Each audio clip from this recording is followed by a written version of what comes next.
Okay, tapos na tayo kay ano, yung si Bayang na kanina, EXT. Nauna tayo kanina, kinuha na, okay na siya. Ngayon ito na naman si Honda 125. Ito yung mga bagong modelo ngayon.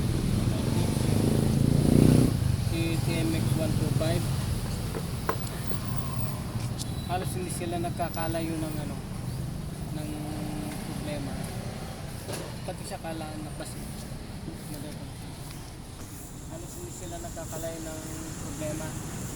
Kaya rin ito namamatay daw pag pinandar daw ng umaga at pinatakbo na, mahirap daw siyang umatak o namamatay.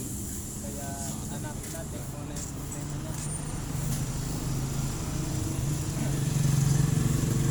Matapos natin siyang na, hanapin natin kung saan yung mahina niya. Namamatay daw sa umaga, mahirap daw pandarin.